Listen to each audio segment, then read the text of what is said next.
What up, nation?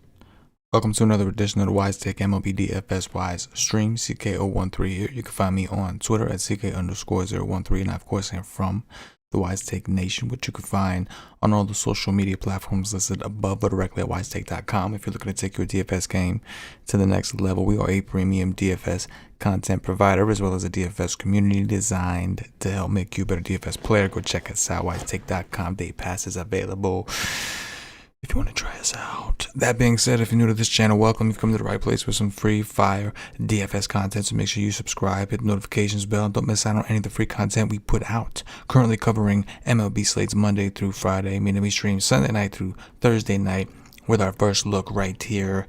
Football around the corner, we'll be covering that as well. A lot of exciting things. Don't forget to hit the like button, comment, leave comments. That should help us out. Share the show as much as you can. We appreciate it. The more we grow, more we're able to put back into the product, into the content. We appreciate it. A little 8-game slate. Not bad.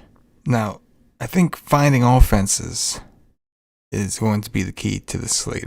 That's not to say that I don't think pitching matters or pitching is going to be tougher.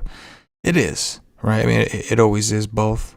But on this slate, we have a lot of acceptable arms and a couple really obvious offenses. And I think it's either going to be finding the pitchers that nobody's using with the chalkier bats, or hot take here, it's going to be fading the chalk and getting creative with the bats. Obviously, I'm joking. I guess every slate's like that, right? Anyways, we'll start things off with our top pitchers, as we always do, starting with Walker Buehler. I think Buehler's good. I don't think Buehler is as good as I thought he was going to be. At least not yet. He is obviously very young, but he's good. I would assume he's going to get some attention against the Giants, though I think Sean Manaea has a softer matchup on paper, which could drive ownership in that direction instead. If we take a look at said Giants, fifth in WRC plus against righties at 109 with a 331 WOBA, a 197 ISO. Mike Yastrzemski is hot, homer 2 days in a row. However, the Giants also have a 25.3% K rate against righties, which is pretty high. So definitely upside for Buehler. Sean Manaea, who we talked about, I think he's had a bad start or two, right? I know Paulie won all his money attacking Manaea with the Rangers of all teams. But I got some for, shout out to Patio Joe, a believer, a truther, if you will, of the Coors effect. And for those who don't know what the Coors effect is, there are some people out there, like Patio Joe, who believe that when players leave Coors, their first game or two out of Coors, like the team is like groggy, right? Because the change in altitude, because I guess you play a series in Colorado, so you kind of get a little more used to that thin air. And then when you go out, you got the thick air everywhere else, especially in Seattle, very humid. So those people will be playing Manaea, right, Joe? And rightfully so. I mean, in all honesty, Manaea's numbers are not that different from Walker Buehler's. And he's cheaper. And he'll be playing a Seattle team that we know has a 90 WRC plus against lefties with a 295 WOBA, a 168 ISO, and a 26.9% K rate. I do like Manaea. I'm going to skip down to Zach Thompson, whose BABIP is a little low. Maybe he's got some aggression coming, but I'm a believer in this kid. From what I've seen of this kid, shit looks good. Now, I don't love the opponent against the Padres, so I don't know how much of him I'll actually reach. I don't know if we'll have to see if I have the stones to click his name, because he's really only $700 cheaper than Manaea. I know, only $700, I know. But I think he'll carry low ownership. Charlie Morton, I think will get some attention against Philly. He's 8-7 on DraftKings, 8-8 on FanDuel. Philly's been playing well. They've been heating up. Strikeout rate's coming down 23.9%. Only an 89 WRC plus, a 305 WOBA, and a 159 ISO against righties so far this season. But again, they're trending in the right direction for them anyway. But he should get some attention. He's a name, a trusted name for a lot of folks. We don't have any confirmed starters for the Miami San Diego game. So I talked about Zach Thompson. We don't actually know for sure. I think he got scratched his last start with an illness, so we don't actually know. And we don't know about Blake Snell, who was also sick.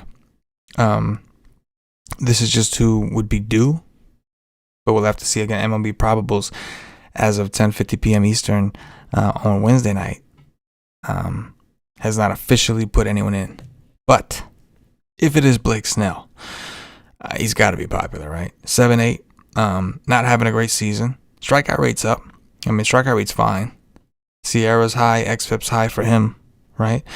But a great park in Miami against, a bad offense. In fact, Miami currently second lowest WRC plus against lefties.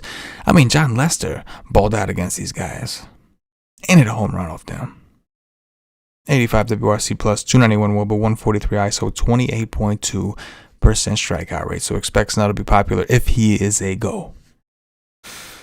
Andrew Heaney. So we attacked Andrew Heaney last time he was on a slate, and it worked out well. I remember that.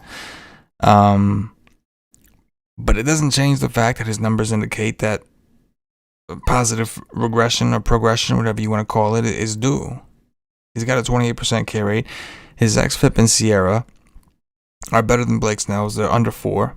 ERA is 5.56. That's crazy. BABIP is a little high at 332.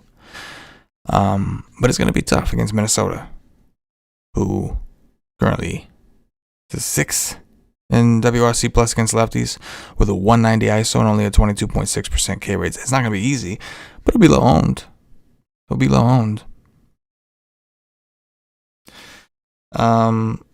Offenses. So I think the Braves are going to get a lot of attention because people like to attack Matt Moore. Even though Matt Moore has been kind of trolly, his numbers indicate that he's awful, and I do think he sucks. But somehow he comes out and trolls every once in a while. The Braves are banged up. They're still the Braves. Missing Acuna is a big blow.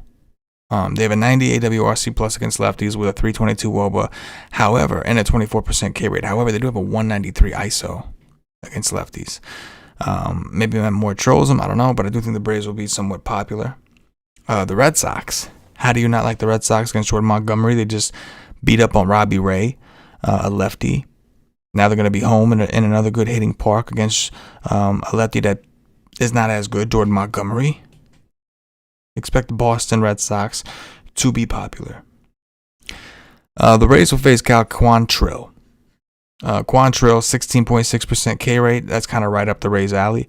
I do think there is a world, because the Rays strike out so damn much, there is a world where Quantrill raises that strikeout rate right here, because the Rays just strike out so damn much. So keep that in mind. But I do think that Quantrill's 4.79 xFIP and 16.6% current K rate will draw some attention.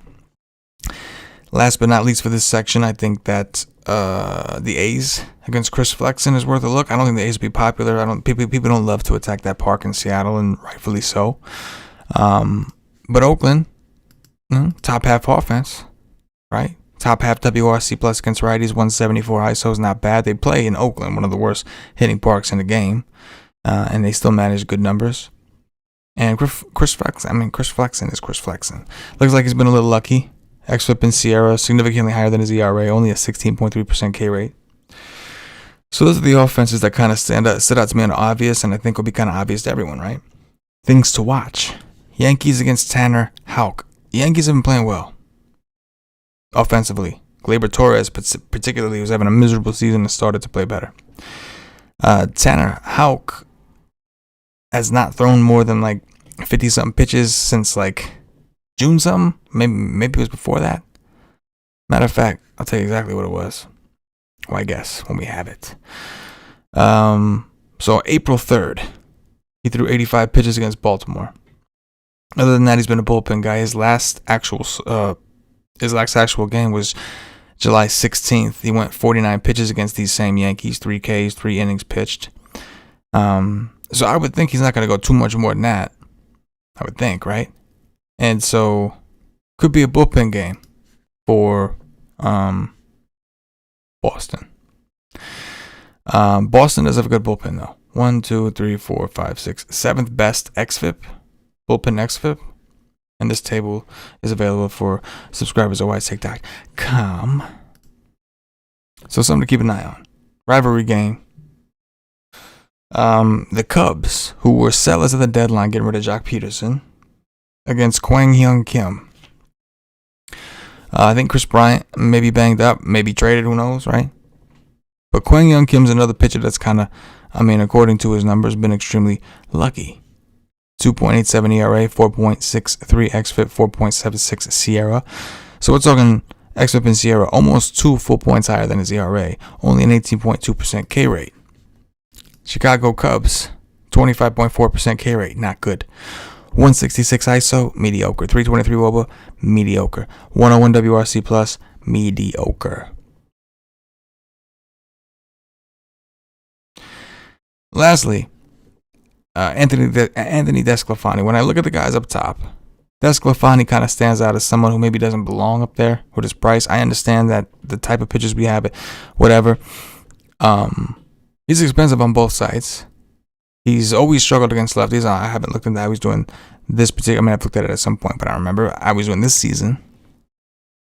But his Sierra and xFIP tells me he's just okay. He's not bad. Both significantly higher than his ERA. BABIP very low at 234. We expect that to regress to around 300 or so, right? 23% K rate. Dodgers are banged up, though. Dodgers are a little banged up. I do think they have a lot of lefties that can do some damage still. But we want to be mindful. Justin Turner has been out. Mookie Betts has been out. So there's a couple things to keep an eye on. Dong Watch, we're out of here. Cody Bellinger, number 1. Going with a lefty Dodger off the bat. It was either him or Max Muncy. He went with Cody B. Xander Bogaerts, and that's a BVIP play. Batter versus pitcher, right? History. Bogaerts have done really well against Montgomery. Austin Meadows against Cal Quantrill. That's how we're doing that. Cody Bellinger, Xander Bogaerts, Cal Quantrill. And that is going to do it for this edition of the WiseTake MLB DFS Wise stream. Hit the like button on your way out. Leave me some comments on the show, on the slate, whatever it is. Hit us up on Twitter. For myself, the entire WiseTake Nation, as always, good luck.